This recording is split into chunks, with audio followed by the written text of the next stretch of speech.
Bonjour, je suis Catherine Hervé, psychologue clinicienne. Je travaille avec des boulimiques anorexiques depuis 35 ans et je vous propose ici une vision non médicale de cette addiction sévère qui est aussi sévère que la toxicomanie, que l'alcoolisme et que d'autres addictions sévères. La médecine, bien entendu, est très importante et peut aider beaucoup parce qu'on a souvent des variations d'humeur très intenses, soit trop dépressif. On a souvent aussi des problèmes corporels. Et mon expérience m'a montré qu'il s'agit en réalité d'un vide de soi. On n'est même pas mal dans sa peau, on n'est pas dans sa peau. On se sent toujours à l'écart, on se sent très isolé, on s'ennuie souvent. Même quand on réussit magnifiquement sa vie professionnelle, au fond de soi, on se sent comme un imposteur, jamais satisfait. Alors il y a aussi des gens qui ne réussissent pas leur vie professionnelle, qui restent chez eux toute la journée, à manger, à dormir, à regarder le plafond et à même pas pouvoir regarder la télé. Donc il y a vraiment aussi bien des gens qui, en apparence, sont très bien réussis, que des gens qui sont complètement handicapés. Eh bien, ces deux types de personnes ont la même problématique de manque de soi. Et pour trouver qui on est soi, je ne vois rien de mieux qu'un groupe de thérapie qui va vous permettre de travailler dans le présent, dans un rapport authentique avec les autres, face aux autres, où vous allez pouvoir exprimer avec authenticité ce que vous ressentez, et aussi vous allez pouvoir découvrir ce qui n'est pas vous, et ce qui peut être vous. Par exemple, quand quelqu'un s'exprime et dit quelque chose que vous n'aimez pas, et tout à coup, lui, il le dit, et vous dites, mais si, au fond, je pense comme lui.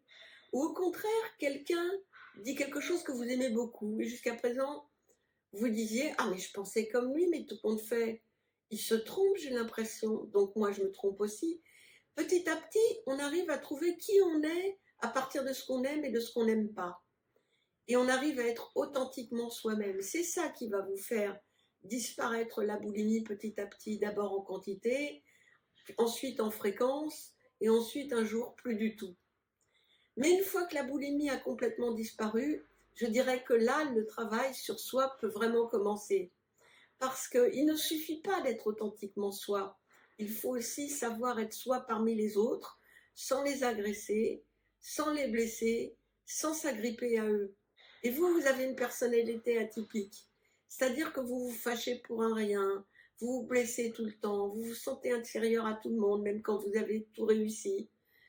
Vous boudez souvent, ou au contraire, vous acceptez tout. Puis un jour, la coupe est pleine et vous rompez brutalement. Bref, vous êtes peut-être authentique à ce moment-là, mais vous ne parvenez pas encore à trouver le lien et le contact avec les autres. Ils sont encore trop différents de vous. Alors justement, la thérapie, c'est ça que ça permet de faire. Ça permet d'être soi-même et d'apprendre à être parmi les autres sans les agresser, sans les blesser et sans s'agripper à eux. Une fois qu'on sait faire ça, les résultats sont extraordinaires, tant sur la boulimie que sur la qualité de vie. Le groupe fait peut-être un peu peur, mais les résultats, que vous parliez beaucoup ou que vous ne parliez pas beaucoup, sont positifs. Et je vous invite à aller voir ma chaîne YouTube où j'ai mis plein de vidéos sur des personnes qui ont terminé leur thérapie et aussi sur des personnes qui travaillent des points particuliers, cette fameuse personnalité atypique dont je vous parle, que certains appellent haut potentiel, surdoué, borderline ou autiste Asperger léger. Je ne sais pas, peu importe. L'important, c'est qu'avec sa personnalité atypique, on se sente bien avec soi-même et qu'on parvienne à s'entendre bien avec les autres sans les agresser, sans se coller à eux et sans les fuir.